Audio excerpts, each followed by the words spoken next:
What is up, YouTube? Tiffy Stacey here, and I'm back with another Ask Tiffy Stacey video. And this question comes from Niner Girl 232, and her question was, I'm not going to BC. What other hairstyles could I do? Any suggestions? Well, I actually have 5 suggestions of styles that you could do while you're transitioning and, you know, trying to get through the whole half relaxer, half natural look. And I'll tell you some of the styles that I used to rock when I was going through that. So here we go.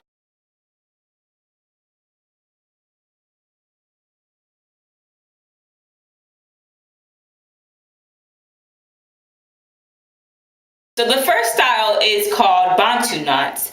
And Bantu knots, as you can see in the first and second picture that I have of myself, the first picture was actually a result of the Bantu knots that I did. It was when I was transitioning, and that was the result of what the Bantu knots did to my hair. Now the second picture is when I did the Bantu knots as a natural person, and that was just the way it came out after I had finished them. But anyway, Bantu knots I did for 3 months when I was transitioning, and as I said, it gave me a really great curly look, and it's a great easy style to wear because it blends in your curly hair, your natural hair and your relaxed hair pretty well, as you can see in the first picture.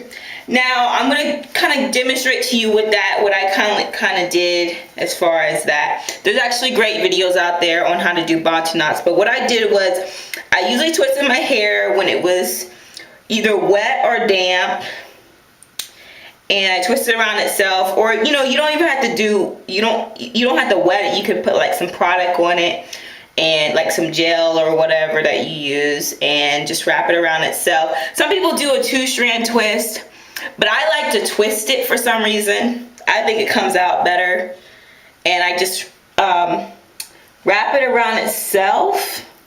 This is actually kind of bad because I usually do it when it's a little damp. So it's kind of dry, but let's see. And then I take my bobby pin here and I just pin it to secure it. So it's kind of bad. It looks kind of bad, but it's just basically twisting it and then wrapping around itself in a circular motion. And there you have your Bantu knots. And then after it dries, you take them out. Or I've seen people wear them actually. I like to take them out. So there you go.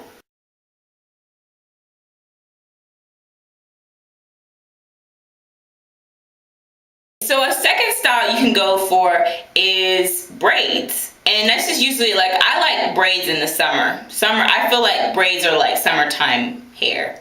So I actually did that. I actually did the braids thing when I was transitioning. I wore them for 2 months.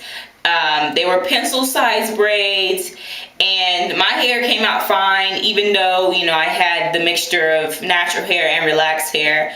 It was a great way to keep my hands out of my hair and to basically remember that I was transitioning and how tough it was to kind of deal with the 2 different textures. So you might want to try braids. As I always say, do it in moderation, and also make sure that if you're going to keep getting them done every so often, make sure you maintain some kind of healthy hair regimen, you know, doing the shampoo and conditioning, deep conditioning, and protein treatments, and that's pretty much it. So on to number 3.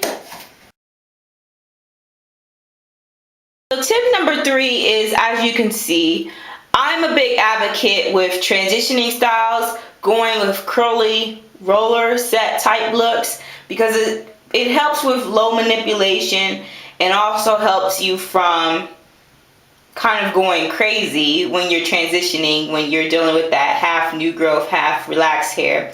And as you can see here, I have the different variations of the different sizes of rollers that are out there, from biggest to smallest, of course.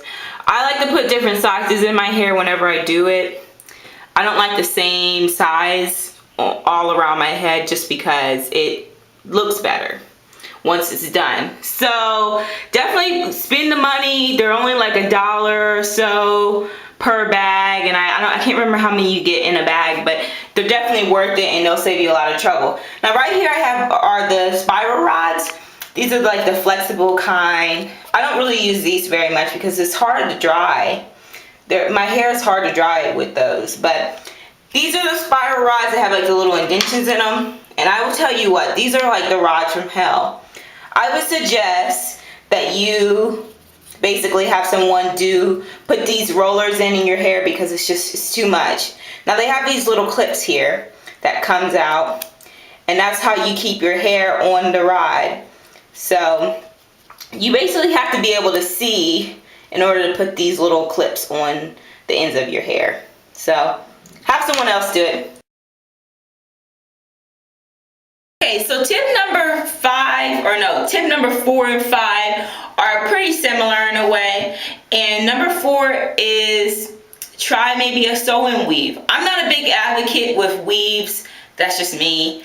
But I think if I were to get a weave, I would probably get a sew-in, because I don't know, to me that just seems a little safer than having tracks put in your hair and all that stuff. But hey, it's totally up to you. As I always say with weaves or anything, do it in moderation and maintain some kind of healthy hair regimen.